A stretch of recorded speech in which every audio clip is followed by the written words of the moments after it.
to start answering a few questions that I get amongst the hundreds, if not thousands of questions, and all my replies back to you. Sometimes it's easier just to take that question that you ask and try to answer it back. So I'm specifically pointing you out in the video, and I'm gonna try to do my best to answer that question. And this one goes out to Coyote Killer 71.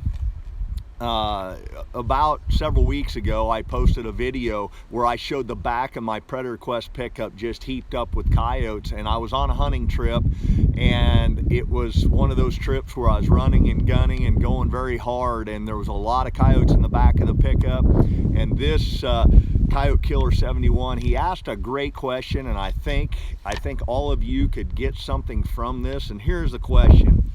I have a question. First, I coyote hunt and love it. I'm just wondering, when you have kills like you're showing in the back of your pickup, is that going to affect our sport down the road, taking that many numbers?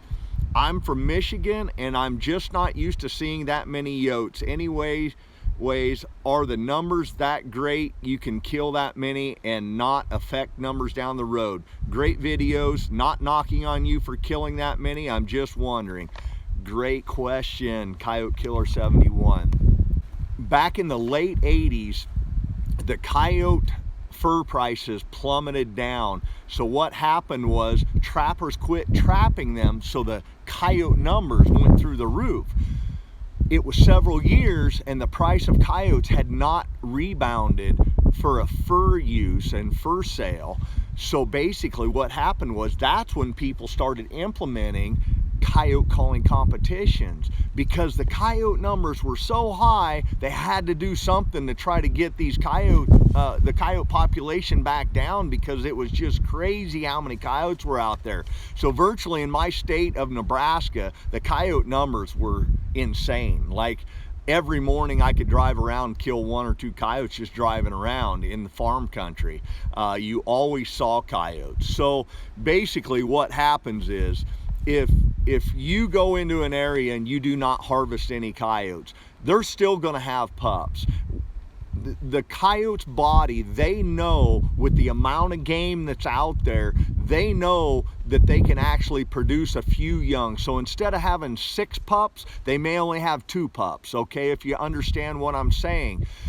But in areas, and this has been proven, in areas where government trappers, state trappers, county trappers are trying to trap and control coyote numbers around livestock producers, sheep producers, cattle producers, goat producers, basically, and this is with a lot of study, that it has been proven that you have to kill 70% of the coyote numbers, beat them down, take 70% of the population, and by the next year they'll be back up at 100%. So when you're taking 70% of the population, you have 10 coyotes in an area, you go in and kill 7 of them, those 3 that are left are going to replenish it right back up to 100% the next fall. So it takes, you just can't ever get ahead of a coyote, you know what I mean?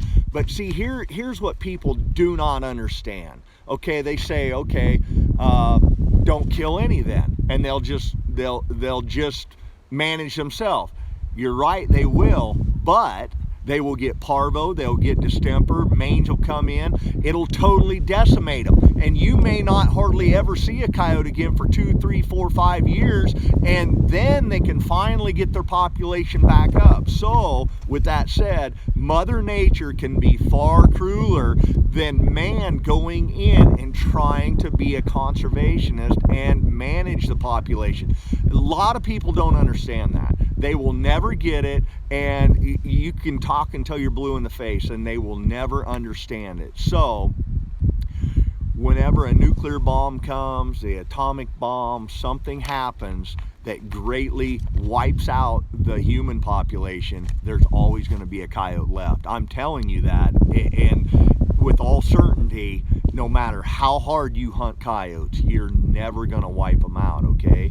Because they thrive better when you pummel their population. The coyotes that are left, There's more food for them to eat. They're going to have bigger litters. So when a female has 10 pups and there's no other competition out there, there's mice, there's rabbits, there's other things, she's going to be able to feed those pups much easier than if there's 10 other coyotes out there that are all adults and they're trying to eat everything she's trying to feed her pups with. Then she's got to venture out further to get food. She can't find food, you name it. So that is a great question, Coyote Killer 71. Don't ever worry about killing too many coyotes, okay?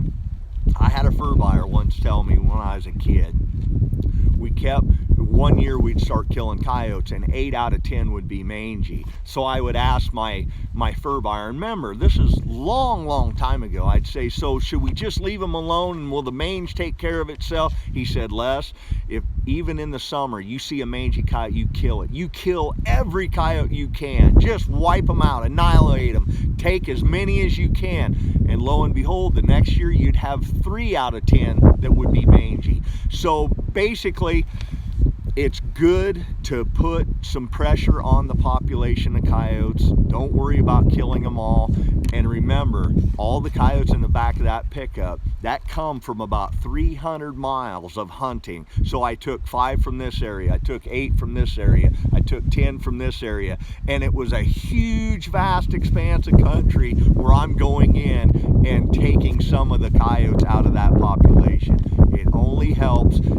It stabilizes the population, makes them healthier. It keeps that disease level down because there's not so many coyotes.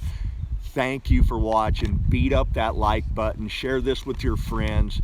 Thank you so much for joining me. Everything Outdoors with Les Johnson. I'm out of here.